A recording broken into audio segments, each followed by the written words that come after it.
New at noon, the Charles H. Templeton Senior Ragtime Jazz and the Great Gatsby Gala Festival kicks off today. And joining us live to share a little bit of the history of the festival is Trey Templeton, the festival chair. How are you doing? Doing fine. Thank you so much for having me here. And thank you so much for being with us. So tell us, Yes. how did this all start? It started with your grandfather? It did. This was a collection that my grandfather started back in the 1950s. It was sheet music, musical instruments going back to the roaring 20s, the 1800s even. And he gave it to the university in the mid-80s, and with the dream of having a museum in the library. And it's in the Mitchell Memorial Library on campus. It's been there since 2003.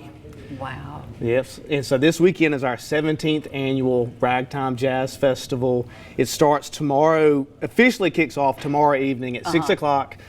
In the library, there's the Gatsby Gala, and what that is, it's a 1920s inspired fashion show that features the fashion design students at Mississippi State modeling, or they design the garments that the fashion board of the university models. And I will be the MC. This is my 5th or 6th time to do that. So, and then Friday and Saturday during the day, there'll be seminars, mini concerts, interacting with all the performers. There's 4 different performers from different parts of the country that are going to be there. And then in the evening is the fun part. The most fun part, I think, is the concerts. They start at 7 o'clock, both Friday night and Saturday night in Lee Hall in the auditorium, and it lasts about 2 hours, and it's just great. You see the performers just doing their thing. I mean, this is what they live for, and it's really neat. There's going to be 2 different themes, a theme on Friday night and then a theme on Saturday night.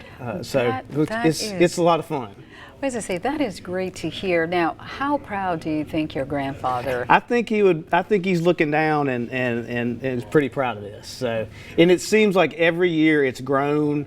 There's always something new that's happened each year, and I can just see from when it started to where it is now. Just it's pretty amazing. So, and lucky to have it in Starkville in Mississippi at Mississippi State University, and that was his ultimate goal, was for it to be there. So I think he'd be proud. And what is the message, if any, that you want people to take away when it comes to specifically this genre of music?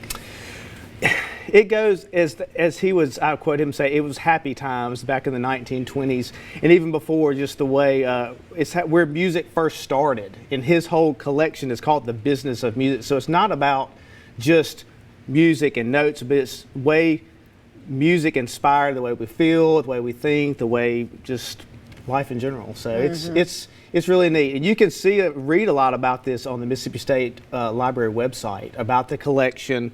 There's all sorts of information about the sheet music he collected. It's worth a read.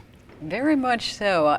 When I was reading a little bit about it, I was so happy to see Benny Goodman. I have not heard his name in such a long time, but people will be able to feel and have a good time. Yeah. It's really neat. So I hope everybody can come out. I know there's going to be maybe some bad weather Friday night, we hear, but we can we'll keep our fingers crossed. We'll keep our fingers crossed. Thank you so much there, Trey, Thank for joining us this afternoon. Absolutely. Well, people in North Mississippi